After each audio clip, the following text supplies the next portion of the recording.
vous allez bien. Moi ça va super. On se retrouve pour la nouvelle vidéo de conseils pour les études d'auxiliaire de PQ. Alors, je tiens de faire un panneau information. C'est pour moi, ce qui a fonctionné pour moi, pour vous. Il y aura peut-être des choses qui vont fonctionner, qui ne vont pas fonctionner. À vous de faire, pour les sciences. Déjà, c'est une formation où il faudra apprendre. Donc voilà, je pense que toute formation, il faut apprendre. Mais voilà, vous avez un champ lexical, médical. Bref, voilà, hein, vous avez compris. Où ça va de A jusqu'à Z. Il y a à peu près 16 pages, je crois. Donc j'ai appris les 16 pages où vous avez des petits mots où ça peut tous se regrouper ensemble. Donc ça fait un grand mot pour 10 lignes, quoi. Un mot pour des lignes. Pour un peu, voilà. Au lieu de faire 10 lignes, vous avez des mots qui remplacent et qui font... Bref, vous avez compris. Par exemple, A, c'est pas, diminution, manque, voilà. Et puis c'est respiration. Donc apnée, ça veut dire pas de respiration. Voilà. Quand quelqu'un fait de l'apnée, bah, il bloque sa respiration, il respire plus. Voilà. Ou dyspnée, dys c'est difficulté, pnée, respiration, difficulté à respirer. Voilà. Parce que dans les évaluations, vous devrez dire qu'est-ce que ça veut dire dyspnée. Bah, dyspnée, ça veut dire la difficulté à respirer. Et par exemple, on va dire qu'est-ce que ça veut dire. Donc il faudra dire le mot inflammation des bronches. Donc c'est une bronchite. It, c'est inflammation. Et bronche, bah, c'est aux bronches. Voilà. Pas loin, c'est pas aussi compliqué. Mais voilà, il faudra apprendre. Donc c'est une formation où vous aurez des mots médicaux à apprendre. C'est quand même assez complexe quand ils mettent tout ça en place là. Tic, tic. C'est pas mal. Ils vont faire des trucs mais mémorables. Parce qu'il y en a qui disent ah c'est bon, pas besoin de réviser. Bah il y a la moitié qui sont en rattrapage. Voilà. Après, si vous écoutez, si vous faites les exercices, vous avez plus de 50% de révision qui est déjà acquis. Voilà. Après, moi je vous dis, en cours, je faisais d'autres choses en même temps parce que tout le monde disait, bah toi c'est bon, pas besoin que tu révises parce que bah tu fais quelque chose d'autre et il pose une question et tout, et toi tu réponds du tac au tac, comme si tu étais concentré, tu faisais rien d'autre. Moi je suis obligée de faire quelque chose en même temps pour me concentrer, pour écouter. C'est voilà. C'est une façon d'être dyslexique, donc voilà. Même, vous voyez, même étant dyslexique ou ayant d'autres personnes qui ont des problèmes de langage, parce qu'on va poser un commentaire si le langage ça pouvait faire barrière. Bah non, parce que cette personne qui parlait français mais pas tellement bien que ça, bah elle a eu son diplôme, ça veut rien dire. Quand on a envie, quand on est motivé, on peut toujours tout faire, on peut réussir tout. Il faut juste avoir de la patience. Aussi, ce qui m'a beaucoup aidé, c'est acheter des guides d'AP, des mémofiches, je sais pas comment vous appelez ça en fait.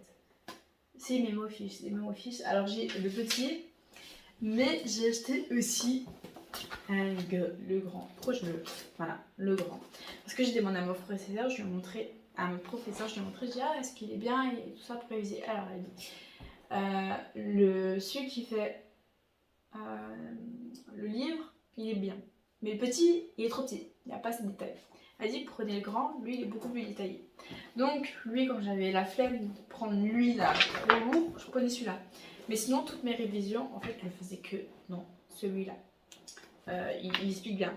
Après à savoir aussi grand panneau, je sais pas trop où, j'ai fait la formation en apprentissage donc c'est déjà différent que le cursus normal AP que des... Parce que au lieu de faire 5 blocs, j'ai eu que 2 blocs à faire parce que je suis aussi titulaire du bac pro SSP.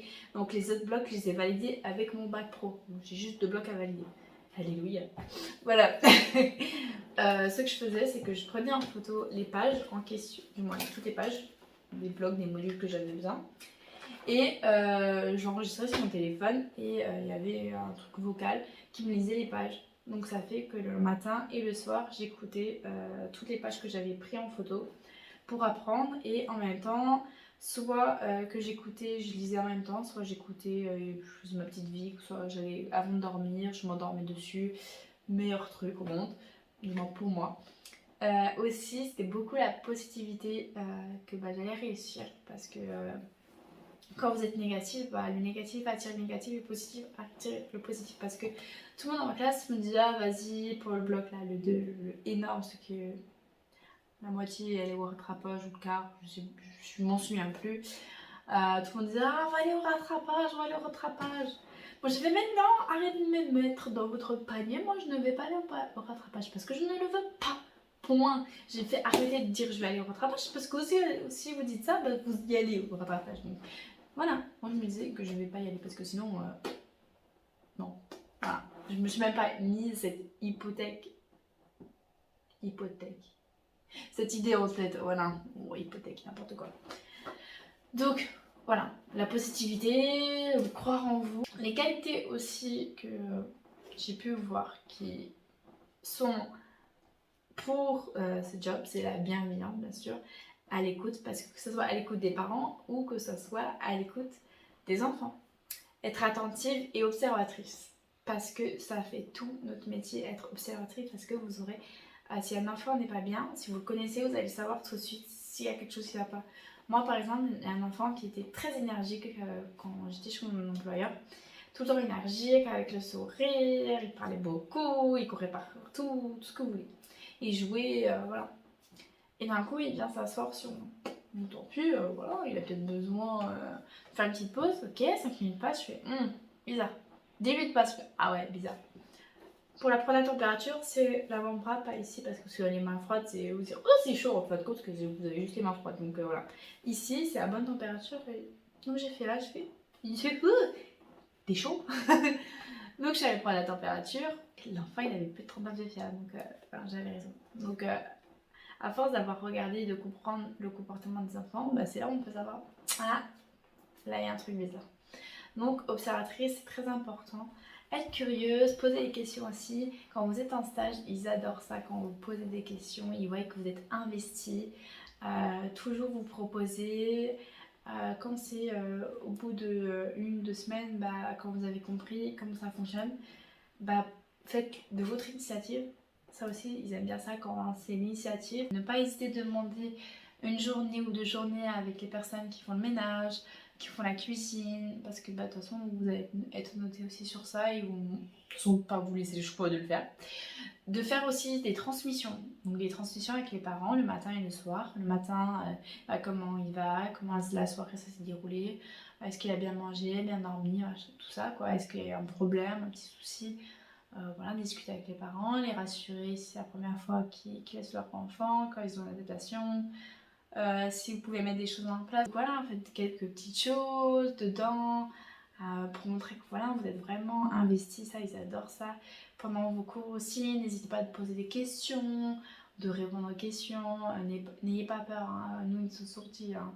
Même si vous dites des bêtises, on préfère que vous dites des bêtises que vous dites rien.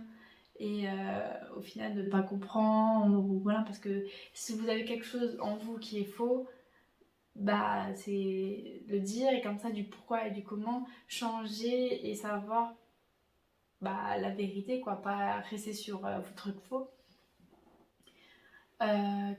Après vous allez aussi faire des fiches d'activité, donc moi je vous dis cherchez sur internet comment faire des fiches d'activité, parce que bah là moi j'ai mon employeur m'a imprimé une fiche d'activité type, non type non, les objectifs et tout ça, les trucs en gras quoi. Après c'était à moi de remplir combien il y a eu d'enfants, la durée moyenne, l'âge ciblé, pourquoi je le fais, les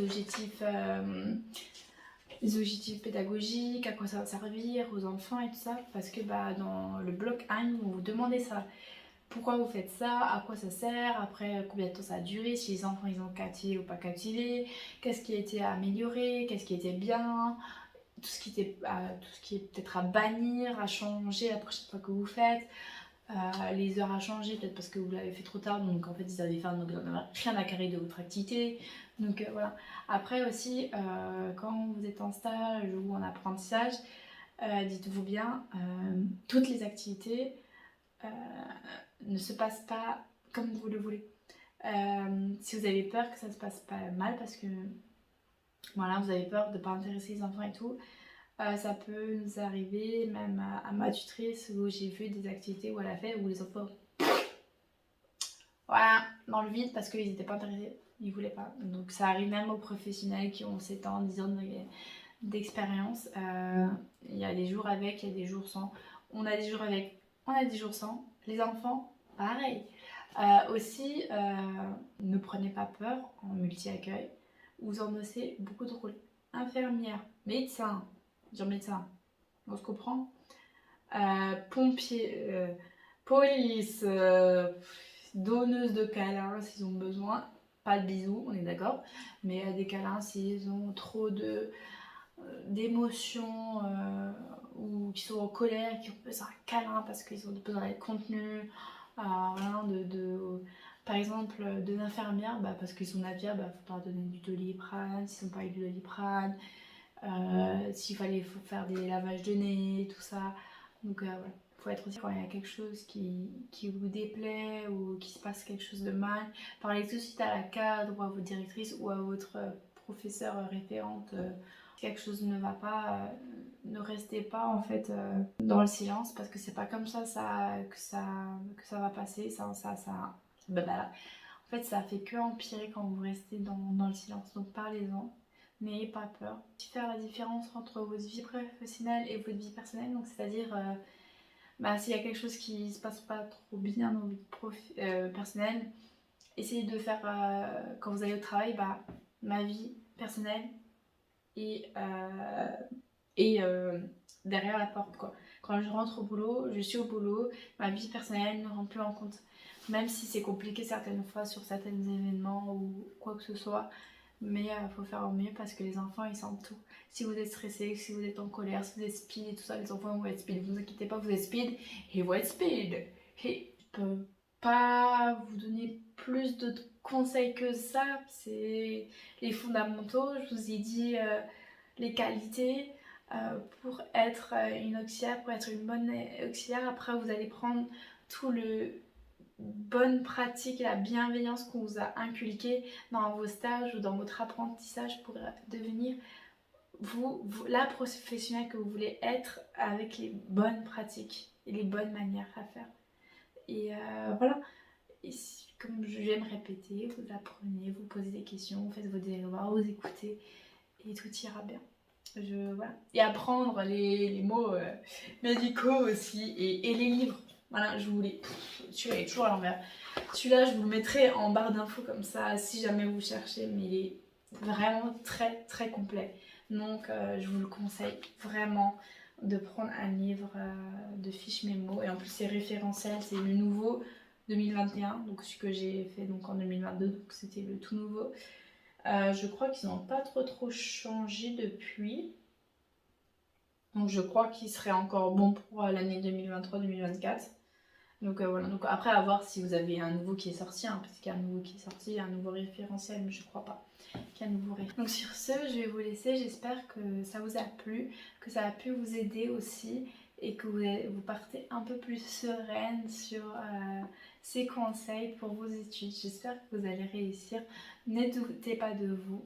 J'ai confiance en vous. Je vous dis à la prochaine pour une autre vidéo. En attendant, portez-vous bien. Bye bye!